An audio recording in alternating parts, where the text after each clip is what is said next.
All right, welcome everybody. It is Hines on Air. We're going to be discussing a wide range of topics. It could be business, it could be politics, current events, whatever it is. Well, today we got a superstar on board. His name is Danny Hadad. He's been through lots. He's only 33, right, Danny? That is correct. All right, 33 years old, but he's seen more than 10 other people will see in a lifetime. So, Danny, thank you very much for coming on. Of course. It is my pleasure, Matt. And, thank you for having me. Of course. I think this is a great opportunity, what you guys are doing. And I think it's going to be really good. Yeah. Tell you my story. No, I appreciate it. Nice and, not too complicated. It was based on success and we kept going with it and it kept happening, Okay. So you are an entrepreneur, right? Yeah, I am an entrepreneur. And you've got multiple businesses. Right now. So how did it all start for you? So it started all in Florida. Okay. I'm a Palestinian American. I came from Palestine in 2010. And, I came for school to do my bachelor's and master's. And I did my bachelor's. And as I was doing that, I started hearing that there's a lot of good opportunity out there. Real estate is doing great. So I went and applied for a job. I applied in the cell phone business. And it was good.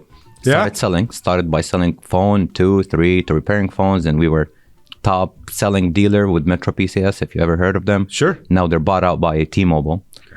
And then from there, we started making money. With that money, we started using it in the real estate right away. We got introduced to the auctions through, actually, at the beginning, courts. So we used to go to the court through the auction. You only find 5, 6 people over there. You are not allowed to see the property. You're buying foreclosure from the bank through the auction in the court. Okay. So it was. I'm sorry. I don't mean to interrupt you. When you started out, because there's different discussions about purpose and, what is my true calling or, what is my goal as far as what am I trying to achieve in business? Did you have a particular end goal, or were you just kind of mainly looking for? Sky was the limit. The sky was the limit. Truly. But no true avenue, like I want to sell phones, or I want to create the best vehicle, or I want to, Elon. No. Elon wants to change the planet by taking us off of. Because he was built off of that. He started with actually something, he's not a business. He didn't start as a businessman. He's actually a smart guy that knows about, power. He knows about all these things. It's all about electric and, saving the environment and all of that. And that's a brain right there. Yeah. It was here, brain, hard work, labor. There was a lot of things involved, partners, luck. Yeah. You will call it all of it. It's not just a brain that worked, that actually product or that software that he built went sky high. Uh-huh. That's not what I had. We actually worked it from A to Z. We definitely got lucky with the real estate market. And I come from, a politics family in the financial politics. So my dad was a big financial guy in Palestine, and he was involved in the U.S., graduated from here. So, he knows a lot about the financial, and he pushed me towards the real estate. And he said, this is rock bottom. It's never going to go any lower. Just buy. It's time to buy. Yeah. Save your money. So you had buy all of it. So you had been successful with the cell phones, and Correct. Now you were looking for that next evolution of what am I going to take? We were doing it. That's much as we were making money. At the same time, we were actually already buying properties. Nice. So I've had a partner at that time. And I'm sorry, commercial, real, residential? Residential. No. We're talking about very small properties, 25,000, 30,000, 50,000. Okay.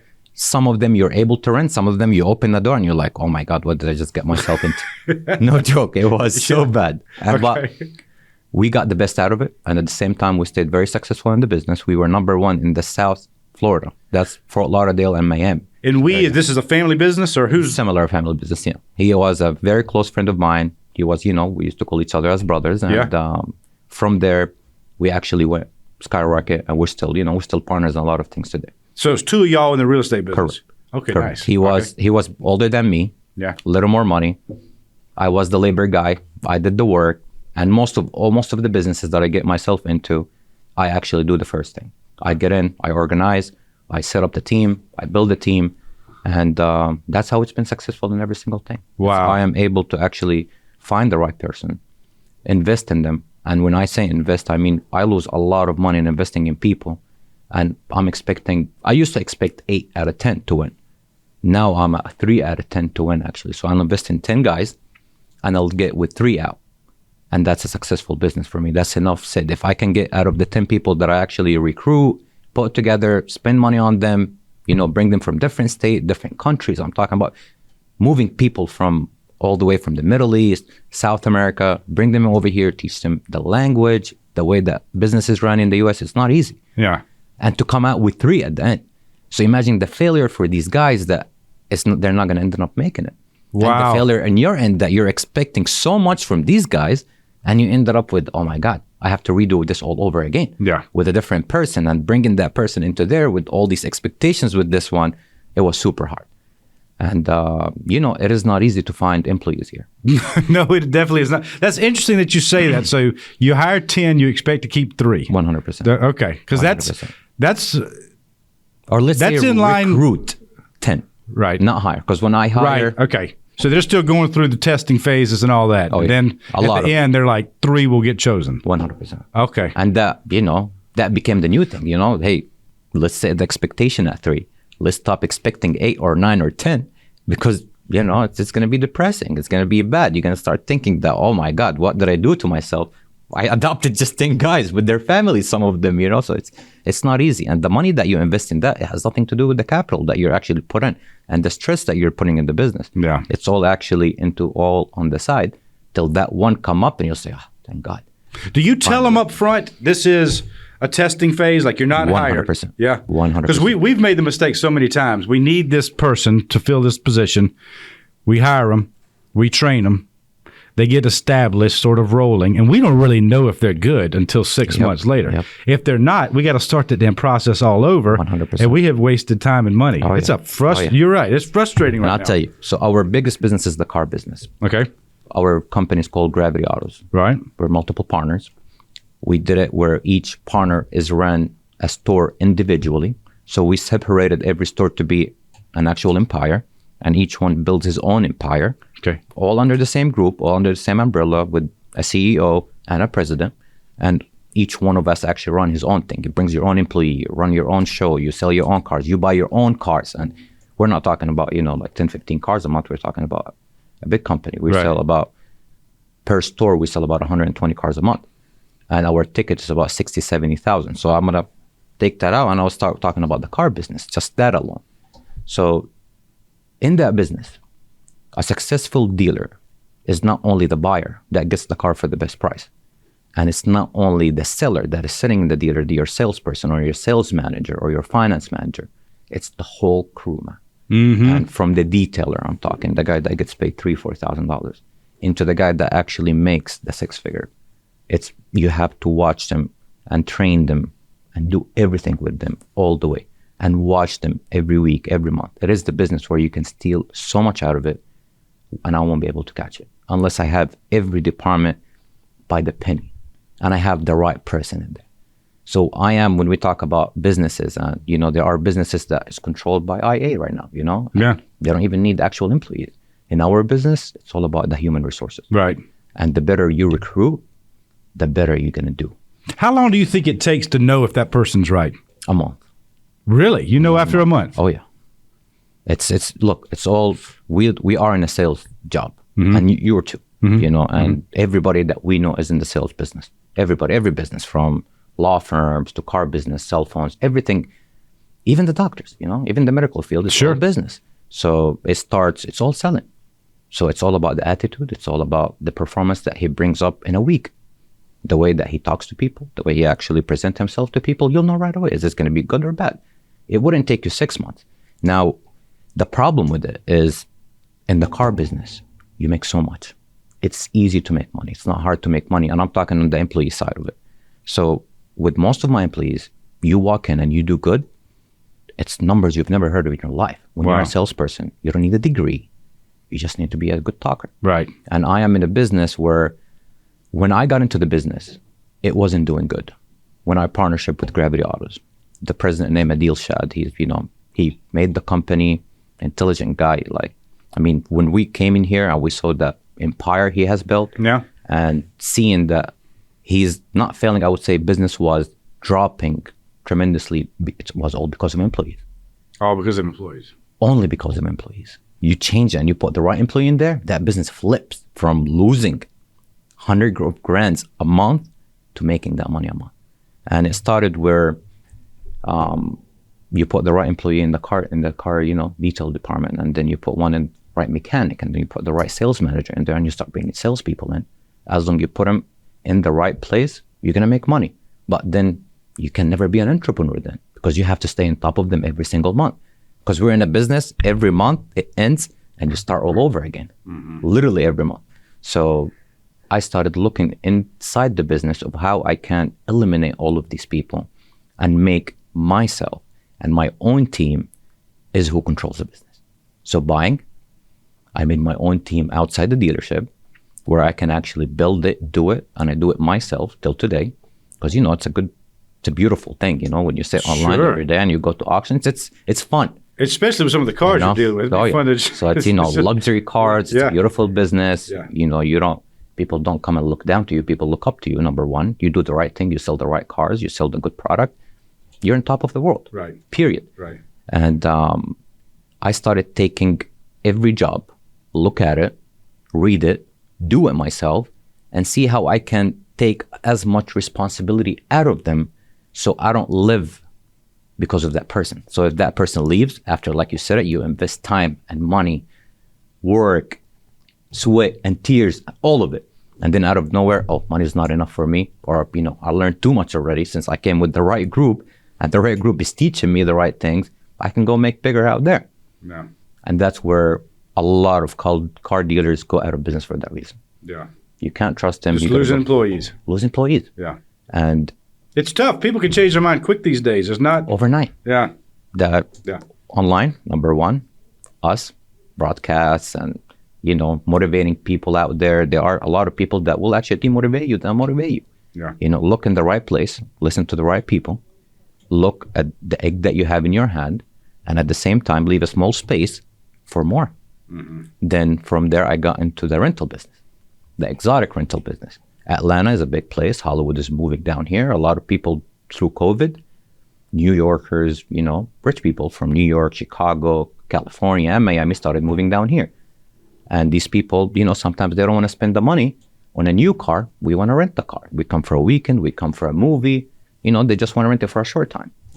So, I got introduced to it. People is like, why don't you rent your own cars? I said, no, that's not right. I'll buy some cars and we'll put them on a rental program. Let's go figure out how you can rent it, the liability. And it's a big liability because I'm not leasing or I'm not renting a $20,000 car. I'm renting a $200,000, $300,000, $400,000 car. So that you got to read the clientele, go get history of the clientele, make sure the insurance is valid. And you got to make sure every single day it's still valid. Yeah. Because something goes down, one small accident, one small touch on the car, it's thousands of dollars. Right. So that's a headache that we actually entered, but money is unbelievable. Atlanta is as good as Miami, as good as LA, and as big, and Chicago too. They can't beat our prices. And, Atlanta became the hub for the car business.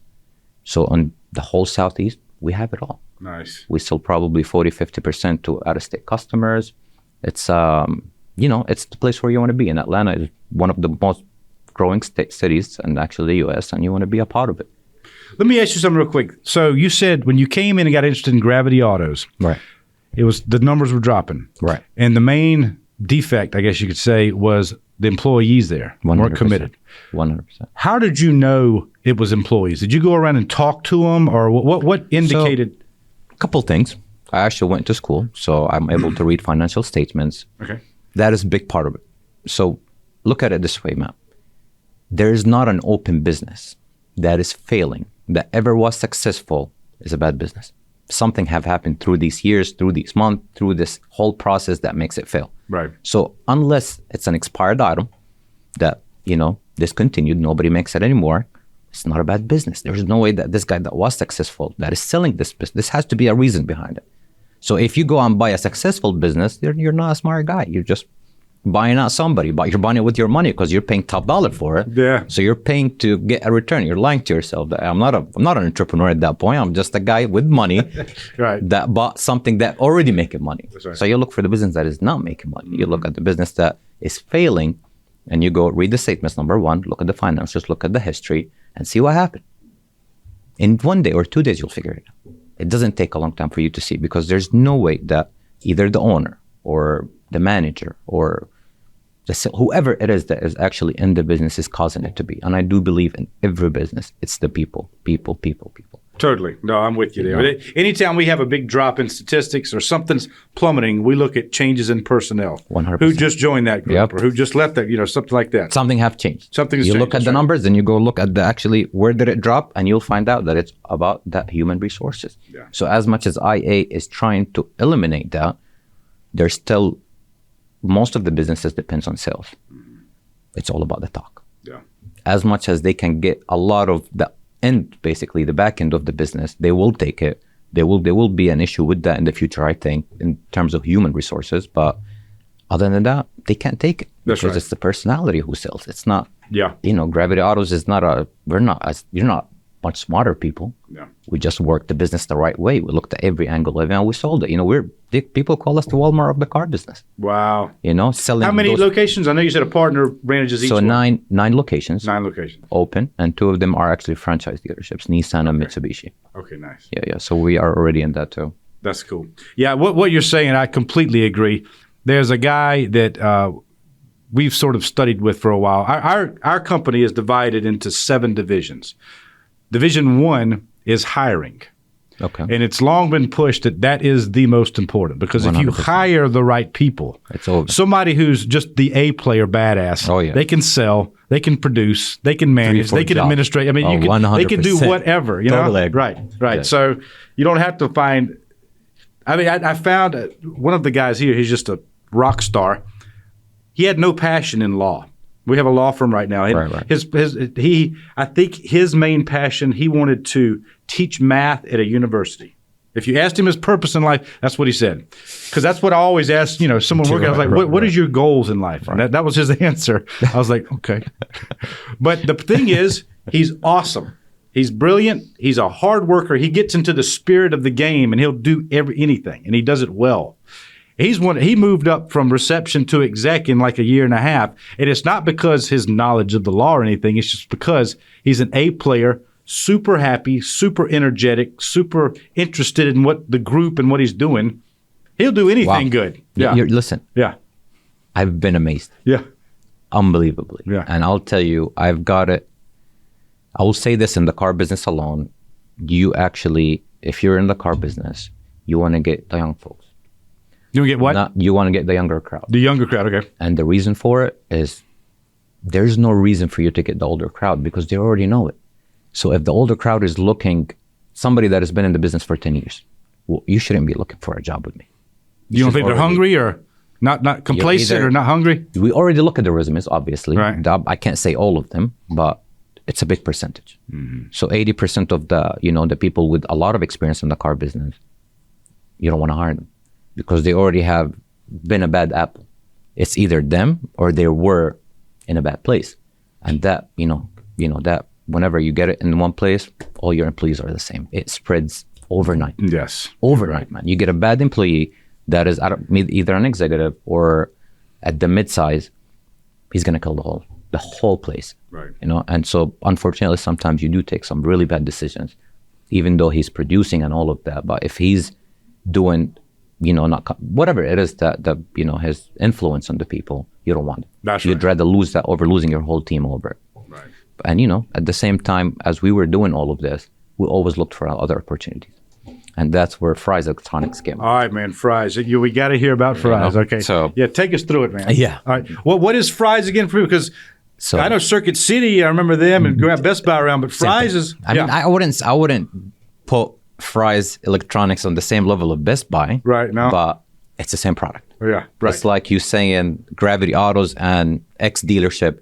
One sells 40 cars and one sells 150 cars. Concept is the same. Yeah. But I can't compare these two. Okay. So Fry's Electronics, they have 34 stores all over the U.S. This is what year are we talking here? This is More or less. 2021. 2021. 2021, 3 years ago. Oh, yeah. Oh, that's recent. Very recent. I thought when I think Fry's, I think 2025. No, Fry's has been in business for years. 2021 is when they unfortunately closed doors. Okay, gotcha. 2021. So through networking, and that's another big thing in the business in general, networking. Networking is who makes you. It's not your money. You can have $6 million and you just don't know where to invest it, and you'll go and start looking online to find a business. But you do have the right network. You don't even need money to invest. You don't need anything to actually get into a business. You know the right person in the right place, and you'll be very successful. I believe in that very much. And networking is where it got us today. You know, and obviously people trust in you, and you do the right thing for yourself. But we get a call, me and Chris. You know, you met Chris. And they tell us there's, Fry's Electronic closed doors. So we said, okay. They're filing a bankruptcy. I said, sorry to hear that, but why are you telling us this? It's like, they want to sell their inventory. I said, okay. That sounds, I looked at him. He said, okay, let's do it, And Chris is as crazy as I am of taking risks. He's the guy. He's the guy that will push me even more. If I'm 100% risk taker, he's 600% risk taker. So they, okay, let's get a list of everything. Are they willing to sell some items? No, everything. You got to take everything inside the stores, literally from A to Z. Even if there's computers in there, and if there's, the POS system, the point of sale system, you got to take everything from A to Z. I said, okay, done. We're down for it. Trucks. I mean, it was crazy. When we got the numbers and we looked at it, we said, okay, it may be too big. It may be too risky for us to invest that much money in such a business. Then the guy called us back and he gets us with the president of the company. And he said, guys, I'm asking for pennies on the dollar, but in one condition. What is it? You got 27 days to empty 34 Fry's Electronic stores. And it's not as big as the Best Buy stores, but it's as big. Yeah, I remember. Because you're talking about, phone chargers. I'm talking about, what is that called? The kids stuff, the Play-Doh. You're talking about everything from Play-Doh to massage chairs to TVs to compute. Everything you could think of is there. It's an Amazon, small Amazon, where you can find everything. They're just like Best Buy. I said, okay, we'll do it. But they gave us the first offer. We rejected it. And we gave them an offer, stupid offer, unexpectedly that they will accept it. And they said, done. Nice. When I tell you, Matt, half of the world was calling to know who bought it, who actually landed that crazy deal. And there were only 3 companies in the US, I don't remember the names, Chris will give you the names, that are actually that big. So when we got the product, it was an overnight thing, okay? Chris said, I'll take over, And we started just picking up. And I tell you, hiring employees, you forget about recruiting. You just need bodies. You need people to move. I've been there. That's right. That's a dangerous time too, because you don't know who they'll be getting. And that was through COVID. Yeah. You don't know where the world is going with it, but when you look at a deal, we bought $33 million worth of MSRP, obviously, worth of inventory for a penny almost. And I mean it by the word penny, on the dollar. Yeah. So there's, when you look at every aspect of it, you would say this is the best deal you can actually do in your life. You'll never lose. There's no way you can lose. As much as you're running expense and all of that, it's still good. You're still at a penny. Yeah. How could you lose? So, we started getting trucks. They actually released the trucks to us that they own. That was part of the deal too. And, we started emptying all the stores. So, I've never been in Minneapolis. I've never been in business, obviously, over there. We had to go to, I can't recall the state, but when I tell you, there's nobody over there, like you walk in the street and everybody's looking at you. You're not from there. They know you're not from there. And I'm not white, obviously. So everybody was checking me out. Like, who's this guy? And I'm in a suit every day. Yeah. So that looks bad. I had to go buy, a hoodie and, and hey guys, you guys are looking for a job, is it permanent? No, just for a week, probably, So finding those people was not easy. Right. Then we learned, hey, go to gas stations, go to Home Depot, you'll find the labor people. And they just bought it. Guys, I can't do that. Then I need 2 managers stay on top of them, because as simple as it is to move, it's as simple as you steal the part and just run with it. That's right. Bring one of your cars, reverse it, run next to the truck, and just load it. Right. When I tell you items, Matt, we've had 72,000 square feet full, I'm saying, of bags of items. And we're talking about maybe 30,000 TVs we had. We had maybe 3,000 massage chairs. And I remember the biggest items, phone chargers, 700,000 phone chargers. We've had, 2,000 computers, the stereo systems, a couple hundred, unbelievable numbers. Unbelievable. Like when when the product started coming and we're looking at him and me and him are sweating, like, what are we going to do? So I said, you know what? Did you know where you were going to sell all this? No. So you just knew it was a good deal. You had to capitalize at the time. 100%. Okay. It was, sometimes you get, even on a car, and you're not in the car business and you know nothing about cars. Right. Somebody comes and tell you, hey man, I'm in need of money. I'm going to give you a car, you'll never lose. Clean title, perfect car. Everything is good. And somebody come and tell you, hey, I'm going to give you this Ferrari, California, that is worth $100,000. I'm going to give it to you for $20,000. You're going to take it. And you'll say, I'll figure it out, What bad can happen? Needs an engine? That's $60,000. I'm still 20 under, So right. As way we looked at it, it was an amazing deal. But okay. We did not think about of how many items were in there for you to post online, for you to actually do just inventory. So you were going to sell it retail. You didn't have like somebody that could just take it off? That was not the plan. We wanted to go in retail. And that I think that was an amazing plan. That, hey, we'll do retail and we'll just kill it. Let's sell them, let's sell it for 10 cents on the dollar. Right. You're making 10,000%. Yeah, 10x profit. So numbers are like jackpot, like jackpot. Like, you had the lottery basically. Right. We literally thought we did. Yeah. And we started going month, second month, third month, 72,000 square feet warehousing, 81 employees we needed just to do inventory, to start posting, to start just putting good items. Because remember, when we took everything. So we took clean, brand new, returned, and used. So there were, from each item, let's say there's 500 items out of it. From each item, from the 500, there's 200 brand new. There's 100 defective. There's 20 that are bad already. So you're going to throw them away. But you don't throw away these things. People buy them the way it is. You put them in a pallet and you sell them too. So we started, Chris said, okay, let's open it for the market. Let's open for, for retail. Started posting online. We opened eBay. And first day on eBay, I don't know if Chris discussed it with you, we posted $500,000 worth of product. We sold $250,000 worth of product. First 6 hours. Damn. So imagine now, we're at 50 cents on the dollar. We went wild. We started, let's hire 50 more employees and started doing it. Out of nowhere, eBay contacts us. Oh, guys, you guys can't sell these products. So what do you mean we can't sell them? We need the receipts of where you purchased them. Well, guys, we bought them from Fry's Electronics and they closed down. Oh, that's not going to fly. I said, what do you mean that's not going to fly? I own the product. I have it. I have record of it. I have record of the wiring. I have record. I'm like, I don't have record of the item. They said, we need a record that shows the item in your receipt. They said, we don't care how big the receipt. Our team will go over your receipt and we'll find the item. We're like, okay, we'll send you the spreadsheet. He's like, is it in the deal? I said, no. We had to do inventory. So they said, nope, that's not going to work. You guys are more than welcome to sell it on your own website, by all means. So, Chris is the motivator, the one that, no problem, man, we'll get it handled. It's only $250. I was like, Chris, that $250 will pay a whole month of, of these people. Instead of me and you are just keep cutting checks out of pocket. And now every day you cut a check, you're not getting anything back. You're just still setting up the business. Right. There were no business plan. There were no capitalization. There were nothing in there. We're just, here you go. I add it to the cost, Now the cost is 2 pennies. Cost is 3 pennies. Cost is 10 cents. Hey, Chris, we need to find a different solution. So I started thinking of liquidating, 100% liquidating. We called the 3 companies. I want to make it as quick as I can. We called the 3 biggest companies in the US. We had an issue with it. First guy I talked to, he loved us. He said, so you guys are the crazy people that buy Fry's. And we're like, what do you mean by that? It's like, I couldn't do it. I said, excuse me?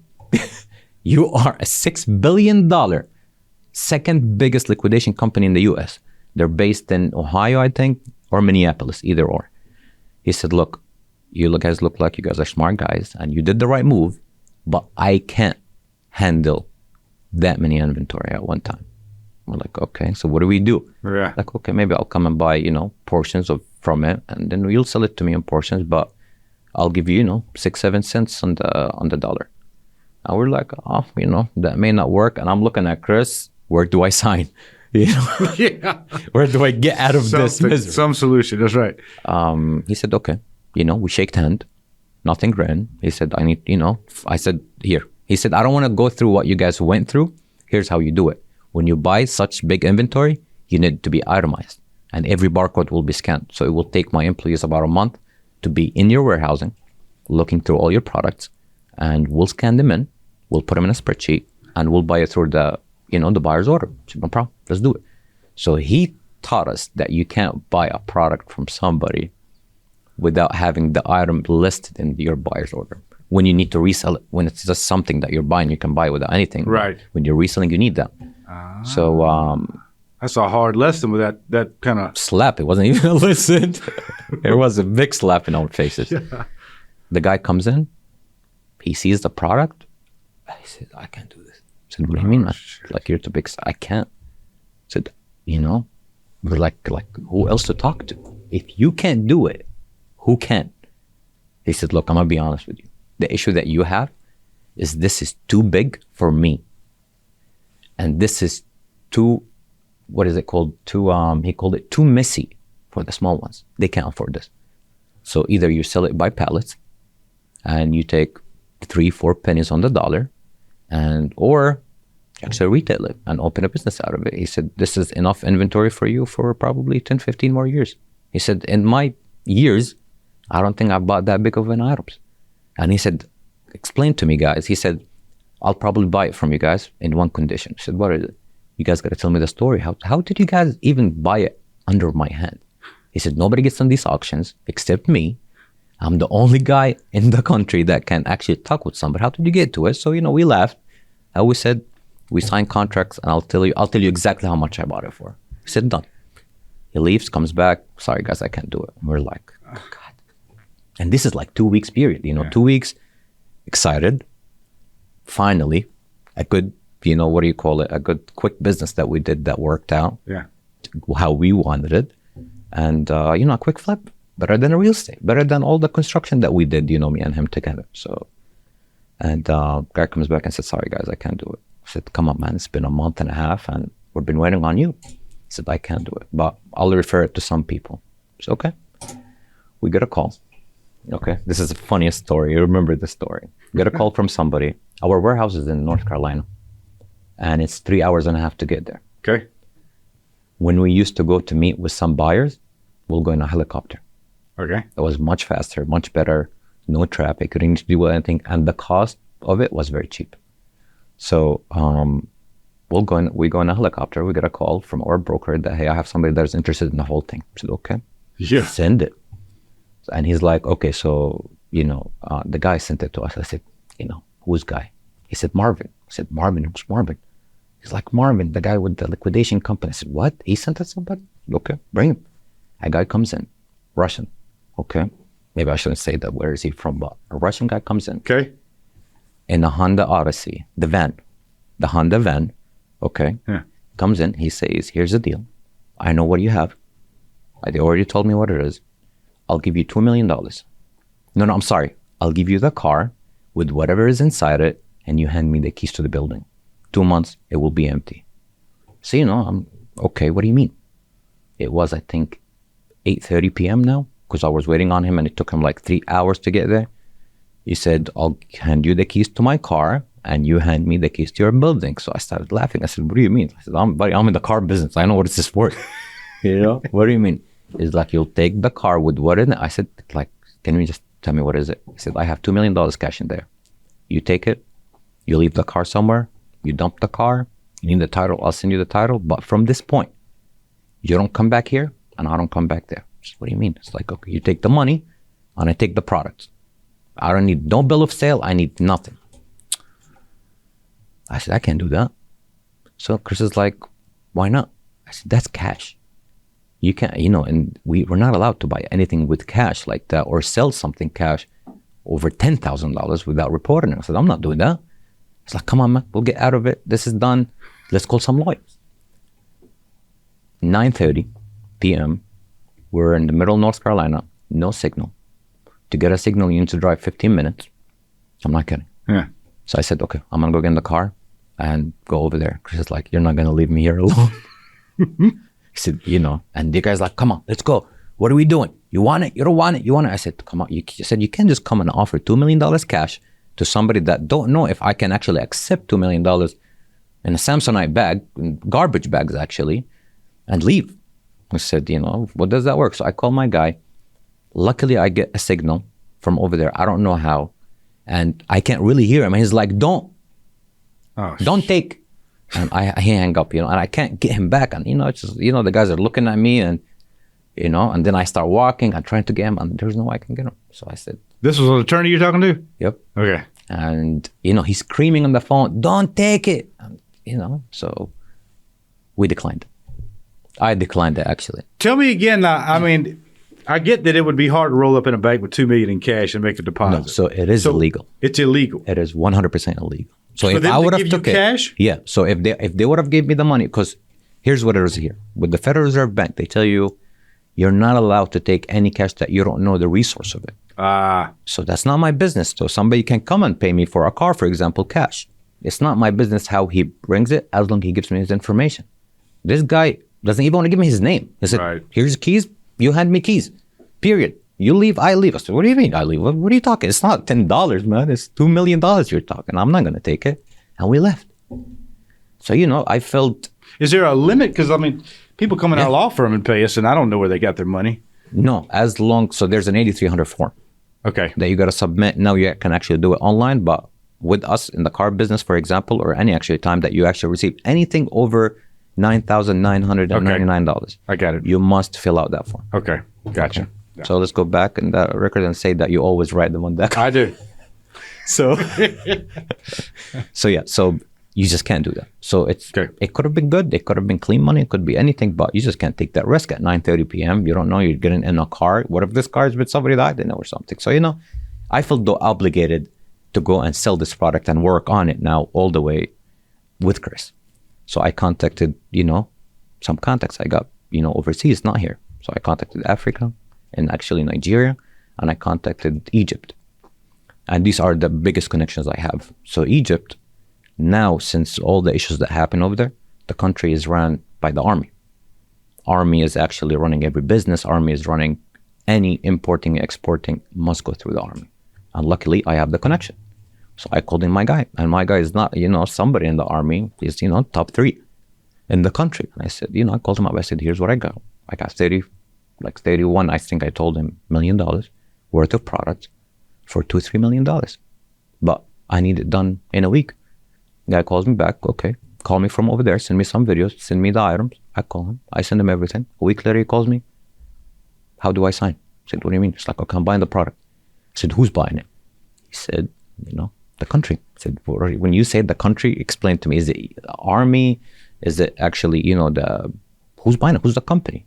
He said, the army will be buying these products and we will sell them on our own. But, I need you to leave it at whatever number I put. I said, we'll go back. Tell me, what is it again? He said, we'll put, this amount of money on the contract, but the contract will be for that much. And this is what I will get out of it.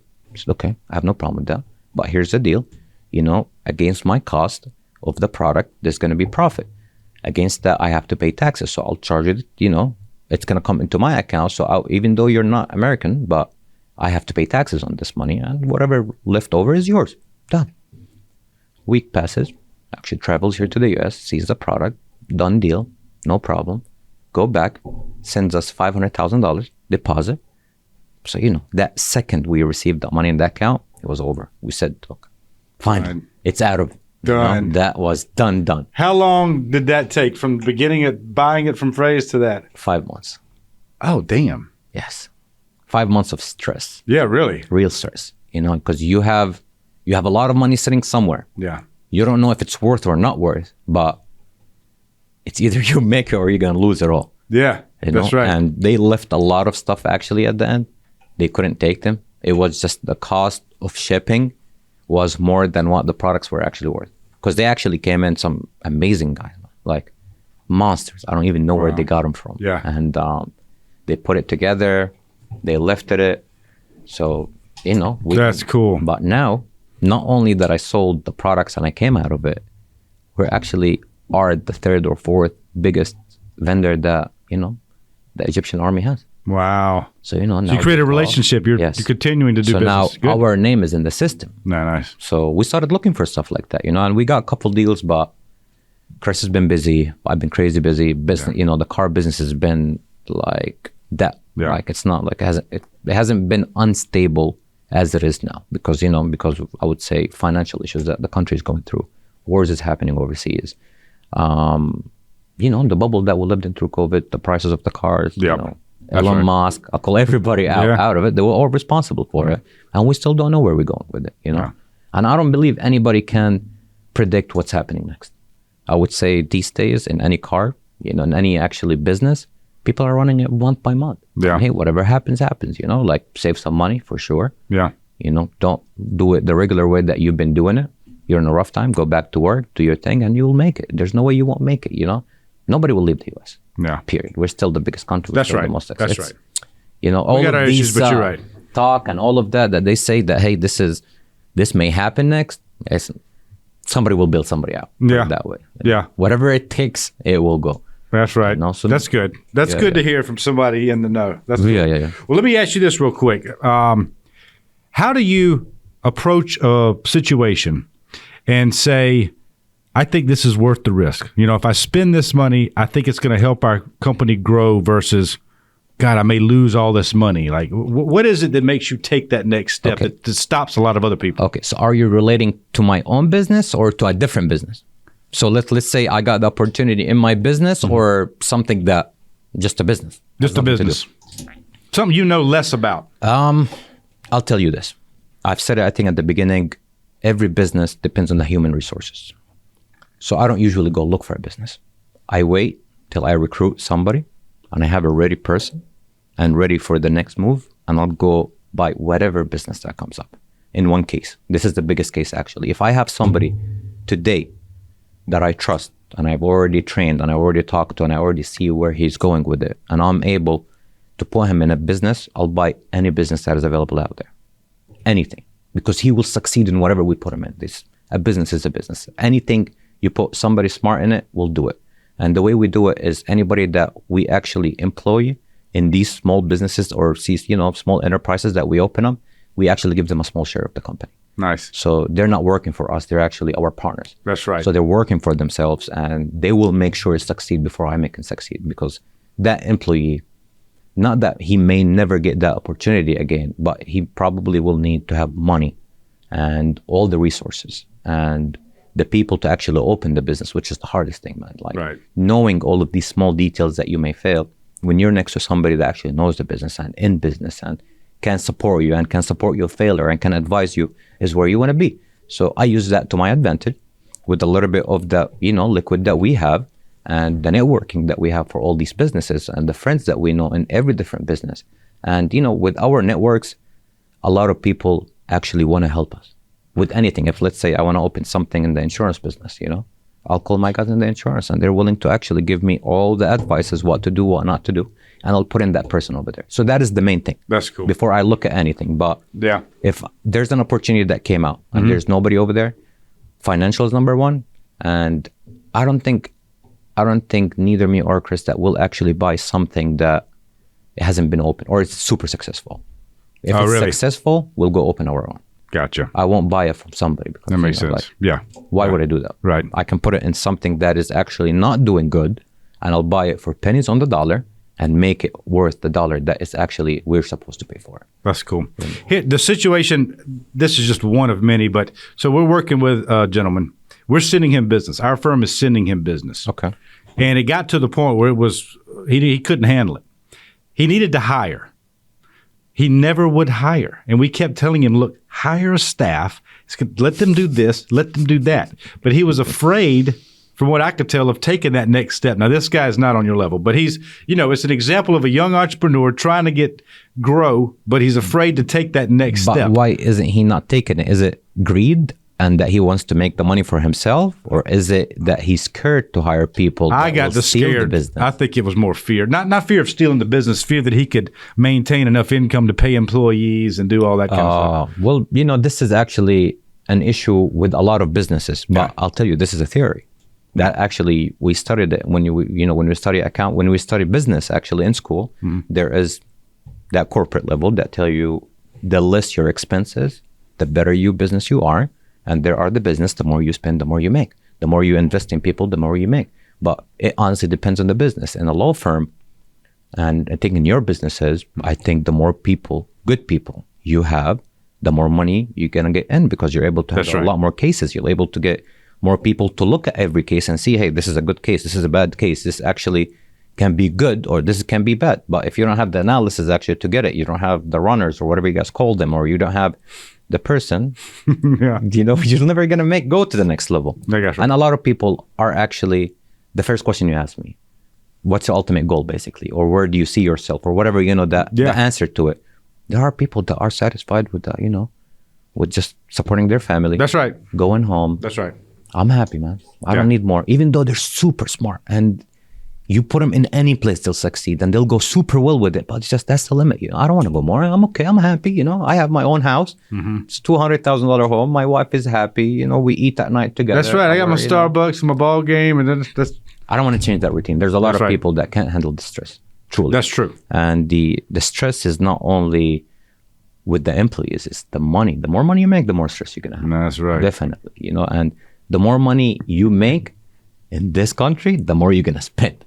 So don't think if you make $1 million, you're only going to spend your 100,000 that you're used to. Oh no, you'll be spending that's right 400,000 or 500,000. Now the money that you'll save more will be more. Yeah. But the more money you make, the more taxes you pay. So a lot of people, if let's say this guy comes and talk to me one day, we're having dinner, and he says, "Hey man, I'm thinking about expanding, but how much taxes do you pay?" "Oh, I'm at 42%. "Oh damn. What do you mean 42%? I can't even afford that." Well, there's a lot of ways that you can go around it, but you ask me a question, that's the answer.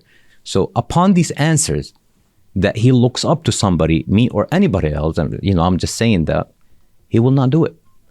Think about it. It's more of reference. It's more of influence from people. And I mean it. Influence these days is a lot. Yeah. And there's a lot of uneducated influencers out there that are making a hell of a messed up job out there. Gotcha. And I think that's one thing. And the satisfactory is another thing. People are satisfied with what they're doing. Yeah. People are scared of changing routine.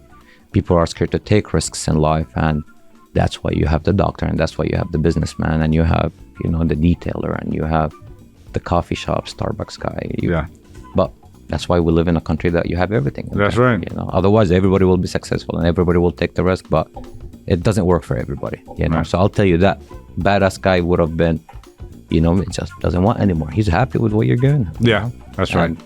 That could be the case. Yeah, that's right. All right, my man. Well, listen, dude, I greatly appreciate your time, my friend. That's a fascinating story. Congrats to all your success and everything, all right? Thank you very much. Thank you for having me. And I think we'll have more to talk about and more to go. Oh, I'm sure. I'm sure there's a lot more stories behind. Yeah. So many stories. Okay, great. Well, thanks for being here, okay? No, thank you. Thank you for having me, guys. Everybody, thank you for joining us on Hadad on Air. We hope to see you next time.